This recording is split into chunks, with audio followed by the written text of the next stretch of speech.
Supreme court ने एक बहुत बड़ा फैसला सुनाया है। न्याय हुआ है मगर अधूरा न्याय हुआ है दोस्तों। फैसला क्या मैं आपको बताता हूं। आपकी स्क्रीन पर यह है प्रवर्तन निदेशालय का प्रमुख संजय मिश्रा। कौन संजय मिश्रा? जिसके कार्यकाल में राहुल गांधी को 50 घंटे तक ईडी में घसीटा गया। सोनिया गांधी खराब स्वास्थ्य के बावजूद प्रवर्तन निदेशालय में घसीटा गया, जिसकी वजह से नवाब मलिक, अनिल देशमुख जेल में थे, जो ईडी का प्रमुख रहते हुए जिसने सत्येंद्र जैन और मनीष सिसोदिया को जेल में रखा। जी हां, आज सुप्रीम कोर्ट का फैसला आया है। क्योंकि हो क्या रहा था दोस्तों कि संजय मिश्रा, जो कि कहीं ना कहीं मोदी सरकार के हाथ में एक हथियार बन गया था विपक्ष पर निशाना साधने के लिए, और मोदी सरकार लगातार इनकी कार्यकाल में बढ़ोतरी कर रही थी, यानी कि इनके टर्म को एक्सटेंड कर रही थी, और इससे चुनौती दी गई थी दोस्तों सुप्रीम कोर्ट में।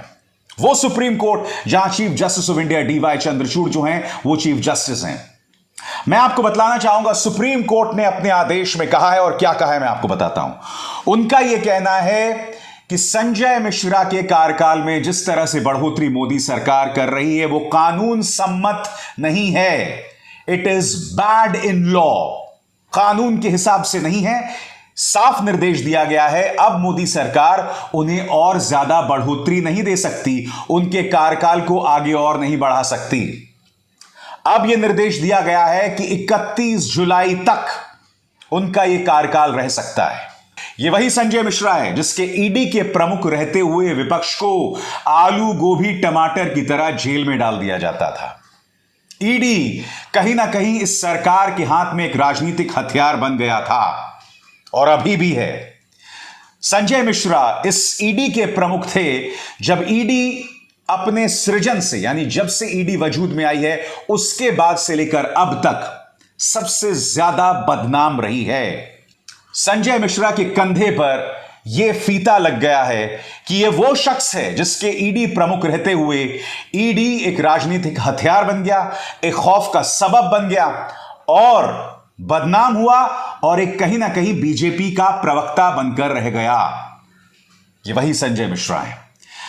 मगर कार्यक्रम की शुरुआत में मैंने आपसे कहा कि इंसाफ तो हुआ, अधूरा इंसाफ हुआ, और यह अपने आप में कई सवाल खड़े कर रही है। क्योंकि सुप्रीम कोर्ट ने क्या आदेश दिया? सुप्रीम कोर्ट ने कहा कि जिस तरह से संजय मिश्रा को मोदी सरकार बढ़ोतरी पे बढ़ोतरी दे रही है, एक्सटेंशन पे एक्सटेंशन दे रही है बतौर ईडी प्रमुख, यह गलत है।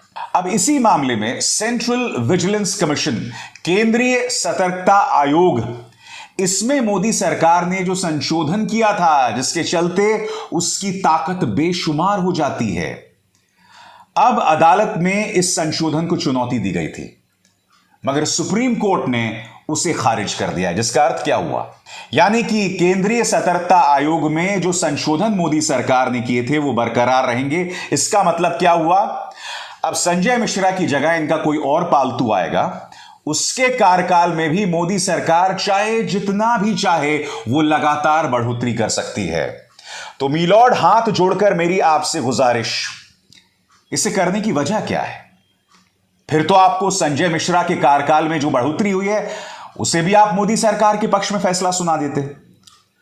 सीवीसी एक्ट में जो अमेंडमेंट मोदी सरकार ने किया था, जो संशोधन मोदी सरकार ने किया था, उसे आप जायज कैसे ठहरा सकते हैं अगर आप संजय मिश्रा की बढ़ोतरी को गैर वाजिब करार दे रहे हैं, कानून के खिलाफ करार दे रहे हैं? क्यों? वजह क्या है इसकी? और मैं आपको बतला दूं, जाने माने कानूनविद और वकील प्रशांत भूषण ने इस पर अपनी टिप्पणी दी है। क्या कह रहे हैं प्रशांत भूषण? आपके स्क्रीन पर। The Supreme Court has struck down the illegal extension, his third, given to ED Director S.K. Mishra, who had led a reign of terror. Unfortunately, the Supreme Court has upheld the amendment to the CVC Act, which allows the government to grant extensions. The prospect of extensions curbs the in-depth of director. इसका हिंदी में अनुवाद यह है कि संजय मिश्रा, जिसने आतंक मचा रखा था, और मोदी सरकार जिस तरह से उन्हें बढ़ोतरी पे बढ़ोतरी दे रही थी, इसे तो सुप्रीम कोर्ट ने खारिज कर दिया है, मगर सीवीसी एक्ट जिसके चलते संजय मिश्रा के हाथ में बेशुमार ताकतें थीं, जिसके चलते मोदी सरकार के हाथ में बेशुमार ताकत थी, जिसके जरिए वो विपक्ष को परेशान कर रहा था। उसे खारिज ना करके सुप्रीम कोर्ट ने गलत किया है। दोस्तों, इत्तेफाकन ये वही संजय मिश्रा है जब कांग्रेस की सरकार हुआ करती थी 2014 से पहले, इनके बारे में मशहूर था कि ये उस वक्त के वित्त मंत्री चिदंबरम के बेहद करीबी थे, बहुत करीबी थे दोस्तों। यानी कि संजय मिश्रा नौकरशाहों की उन जमात में शामिल है जो थाली के बैंगन कहे जाते हैं। जी हां, जिसकी सत्ता होती है उसी के हिसाब से ये मुड़ जाया करते हैं। चिदंबरम से इनकी किसी बात पर तू मैं हुई, सत्ता जैसे ही बदली चिदंबरम पर इनका वार शुरू हो गया और फिर आप उसका परिणाम जानते हैं। मगर यह व्यक्ति वहां नहीं उतरा। ईडी का इस्तेमाल लगातार मोदी सरकार ने किया अपने विपक्ष को बर्बाद करने के लिए। जैसे ही कोई चुनाव आता था, दो एजेंसी सक्रिय हो जाती थी, एक तो प्रवर्तन निदेशालय यानी ईडी और दूसरी तरफ इनकम टैक्स। इस ईडी ने सच की आवाज उठाने वालों को भी नहीं बख्शा। मैं आपको याद दिलाना चाहूंगा, न्यूज क्लिक जिसके लिए मैं कार्यक्रम करता हूं, उस पर ईडी ने 114 घंटे की रेड मारी थी। क्या हुआ उस मामले का कोई नहीं जानता, मगर हां, उन्हें बदनाम किया गया, उनके संपादकों को परेशान किया गया। मुझे खुद को पूरे 12 से 14 घंटे ईडी ने मुझसे पूछताछ की। यह बात अलग है कि उन्हें कुछ मिला नहीं, और मिलता भी कैसे, मगर पूरे एक दिन करीब 12 से 14 घंटे मुझे पूछताछ करके परेशान किया गया। यह वो ईडी है दोस्तों। गीता का सिद्धांत है कर्म का। संजय मिश्रा को गीता के सिद्धांत को याद रखना चाहिए। जिस दिन यह सरकार बदलेगी, तब तक इस थाली में इतने छेद हो गए होंगे संजय मिश्रा कि तुम पलट भी नहीं सकोगे। फिर इस थाली के छेद से रद्द करके तुम जमीन में गिरोगे, और उसके बाद तुम्हारा क्या हश्र होगा दुनिया जानती है। तब मैं उम्मीद करता हूं तुम इसी देश में बने रहोगे और विदेश जाने की जरूरत नहीं पड़ेगी, मगर वो सफर बहुत लंबा है दोस्तों। सुप्रीम कोर्ट ने कहने को यह फैसला किया है, और कहने को इसे मोदी सरकार के मुंह पर करारा तमाशा बताया जाएगा। यह फैसला कहीं ना कहीं सांकेतिक है, क्योंकि संजय मिश्रा पूरी तरह से मोदी सरकार के कहने पर काम कर रहा था, मगर वो प्रतीक बन गया था ईडी के आतंक का। इसीलिए उसे हटा दिया गया, इसीलिए उसके कार्यकाल की बढ़ोतरी को कानून के खिलाफ बताया गया। अच्छा फैसला है, स्वागत किया जाना चाहिए। मगर जैसे मैंने कहा ना, सीवीसी एक्ट में जिस तरह से मोदी सरकार ने संशोधन किया था, उसे भी सुप्रीम कोर्ट को खारिज करना चाहिए था। तभी आने वाले दिनों में अपनी ताकत का बेजा इस्तेमाल करने से बचेगी मोदी सरकार। मैं समझना चाहता हूं कि सुप्रीम कोर्ट के दिमाग में चल क्या रहा था। आखिर क्यों उन्होंने उस संशोधन को खारिज नहीं किया? आखिर क्यों वो ताकत अभी भी मोदी सरकार के हाथ में बनी हुई है, जिसके चलते वो विपक्ष, पत्रकारों, आलोचकों, एजेंसीज, एक्टिविस्ट को परेशान करेगी? मैं आपको याद दिलाना चाहूंगा दोस्तों, आपकी स्क्रीन पर सिद्दीक कप्पन, वो सिद्दीक कप्पन जो हाथरस जा रहा था एक खबर को कवर करने, उसे आतंकवाद की धाराओं में गिरफ्तार कर दिया जाता है। यूएपीए फैसला आता है अदालत का, उसे बेल मिल जाती है, मगर क्या आप जानते हैं उसे कुछ महीने और रहना पड़ता है जेल में? क्यों? सिर्फ यूएपीए की वजह से नहीं, क्योंकि ईडी ने भी उसके खिलाफ एक केस कर दिया होता है। यानी कि जिस व्यक्ति को आतंकवाद की धाराओं में बेल मिल गई, ईडी उसे फिर भी फंसा सकती है। यह हो रहा था संजय मिश्रा के कार्यकाल में।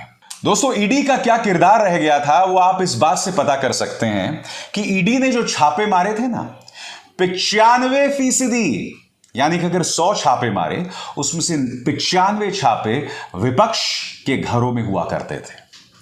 यह है संजय मिश्रा की विरासत। मैं आपको बता दूं दोस्तों, राजनीतिक प्रतिक्रियाएं आनी शुरू हो गई हैं और सुप्रीम कोर्ट में यह याचिका दायर की थी महुआ मोइत्रा ने, जो कि टीएमसी की सांसद हैं, उनकी प्रतिक्रिया आपके स्क्रीन पर।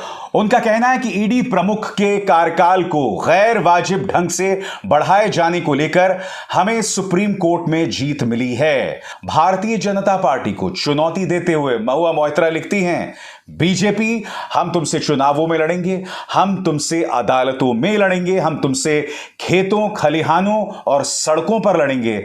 हम तुम्हारे सामने घुटने नहीं टेकेंगे, हथियार नहीं डालेंगे। शिवसेना की सांसद प्रियंका चतुर्वेदी का अंग्रेजी में दिया गया यह tweet, Excellent decision by Honorable Supreme Court, slap on the face of those who were misusing authority and through illegal tenure extensions had created an environment of terror and character assassination.